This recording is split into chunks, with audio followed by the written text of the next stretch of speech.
Welcome to the next session of Girls Code Party. What's your dream? Changing the world? Launching a business? Helping kids with cancer? Or making a difference in your community?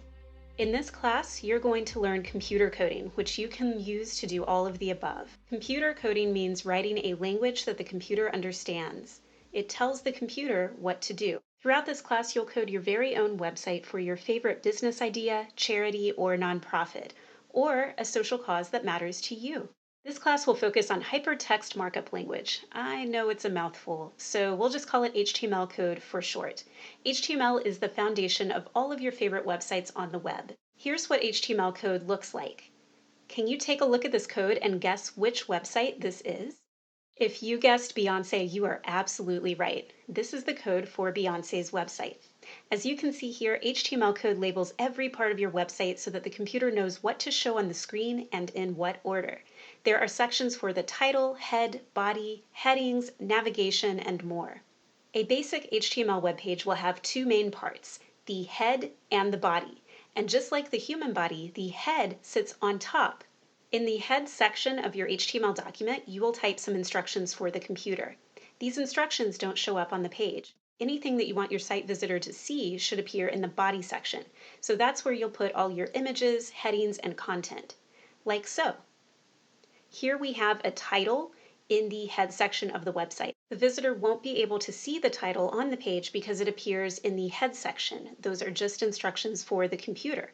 But the visitor will be able to see anything that appears down in the body section, like this heading. You'll notice that HTML is made up of two main parts. First, we have the content, like my website's title or I'm a heading. The content sits inside of what we call HTML tags, which are the words with brackets around them. You'll also notice that each HTML tag starts with what is called an opening tag, which tells the computer where the tag starts on the page and in what order the tags should appear.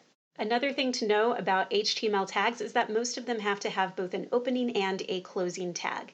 So in this instance, you'll notice that all of our tags have closing tags at the end of the line of code. This tells the computer where that part of the page stops and where the next part of the page will begin. One difference between the opening tag and the closing tag is that closing tags almost always will have a slash mark. And again, just like with the human body, the head goes on top and the body goes on the bottom. So here we've added a bit of content in between the opening and closing body tags. We have a heading, a second heading, and a paragraph. So based on what you've learned so far, do you have a guess as to what the H1 in the H1 tag might stand for? If you guessed heading 1, you are absolutely correct. So here we have a heading inside of the H1 tags. This is going to be the largest heading on the page.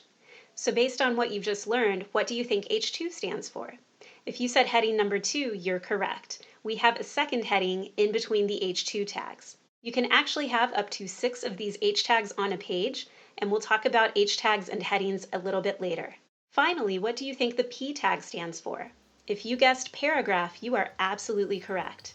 You will always put any sentences or paragraphs in between an opening and closing P tag. Are you ready to get some hands-on practice with HTML code?